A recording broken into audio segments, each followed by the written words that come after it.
Next topic देखिए simple microscope और magnifying glass. Simple microscope में क्या होता है, एक सिंगल कन्वेक्स लेंस होता है जिसकी फोकल लेंथ क्या होगी, स्मॉल होगी।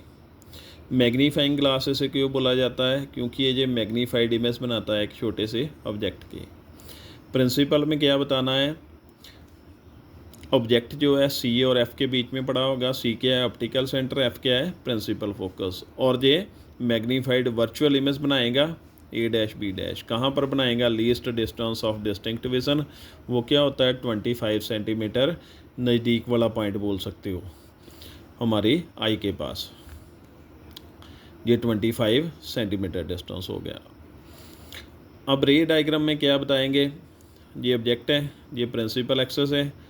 फर्स्ट रे जो पैरेलल होगी प्रिंसिपल एक्सेस के, आफ्टर रिफ्रैक्शन कहाँ से पास करेगी, फोकस के बीच में से पास करेगी। और दूसरी रे जो है ऑप्टिकल सेंटर में से पास करेगी, सीधी निकल जाएगी। दोनों मीट नहीं कर पाएंगी, इसलिए इमेज कौन सी बनेगी, वर्चुअल इमेज बन जाएगी। ये वर्चुअल इमेज बन गई A dash B dash, least distance of distinct vision पर। और ये ऑब्जेक्ट का डिस्टेंस हो गया। ये लाइंस क्या शो की गई हैं, ये इस ऑब्जेक्ट को जहाँ पे शो किया गया है। और बीटा जो है वो इमेज ने एंगल बनाया आई पर, और अल्फ़ा क्या है, जो ऑब्जेक्ट ने एंगल बनाया आई पर। मैग्नीफाइंग पावर में देखिए एम के साथ नोट करेंगे बीटा अपॉन अल्फ़ा। बीटा अभी बताया जो इमेज ने एंगल बनाएगा आई पर, और अल्फ़ा क्या है, जो ऑब्जेक्ट ने एंगल बनाया आई पर। ये डेफिनेशन है, the ratio of angle subtended by the image to at the eye to the angle subtended by object at eye. जब दोनों कहाँ पर हो गए, least distance of distinct vision पर हो गए। स्मॉल एंगल के लिए इसके साथ tan लग जाएगा और इसके साथ भी tan लग जाएगा। ऐसे कन्वर्ट हो जाएंगे जी।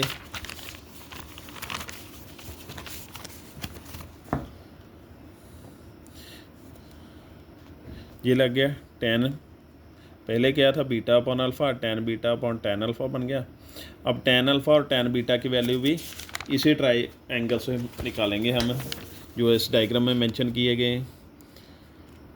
अल्फ़ा के लिए ये ट्राइंगल चूज़ करेंगे, परपेंडिकुलर अपॉन बेस। परपेंडिकुलर ये आ जाएगा क्यू बी डैश अपॉन क्या आ जाएगा, सी बी डैश। ये इसके इक्वल है, बाद में इसकी वैल्यू ये भी डाल दी जाएगी। उसके बाद देखिए बीटा की वैल्यू इस छोटे ट्राइंगल से निकाली जाएगी, tan बीटा की, perpendicular upon base, A B upon C B आ जाएगी। ये देखिए ये वैल्यू निकाल ली tan अल्फ़ा और tan बीटा की। ये आ गई हमारे पास tan अल्फ़ा की वैल्यू, tan बीटा की वैल्यू। tan अल्फ़ा और tan बीटा वैल्यू यहाँ पे पुट कर देंगे, ये पुट होगी ए बी के साथ ए बी कैंसिल, ये रेसिप्रोकल होकर ऊपर चला जाएगा। अब सी बी डैश और सी बी की वैल्यू डायग्राम से ही पता चलेगी।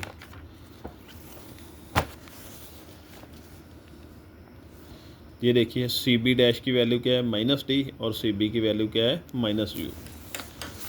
वहाँ पे डाल देंगे।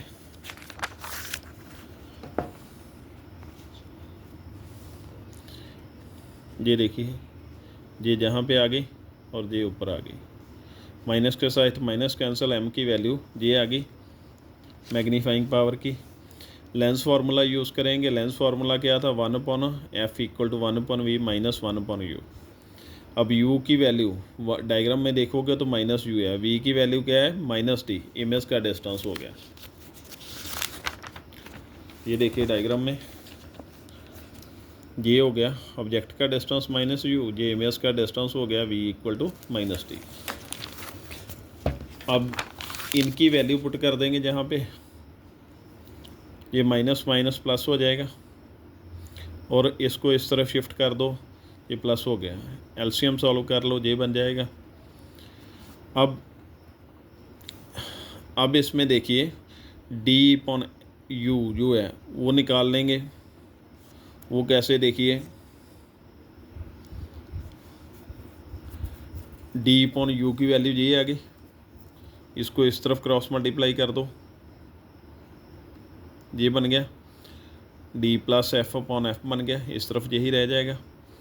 अब इसकी वैल्यू क्यों निकाली, इसकी वैल्यू क्या है, m है, तो m डाल दी। मैग्नीफाइंग पावर का फॉर्मूला बन गया, एफ़ को इसके साथ अलग डिवाइड कर दो, इसके साथ अलग से डिवाइड कर दो, 1+d/f इसका फार्मूला जो है बन जाएगा। ये कौन सा फार्मूला आ गया? Magnifying power of simple microscope. ये था आज का टॉपिक। Thank you.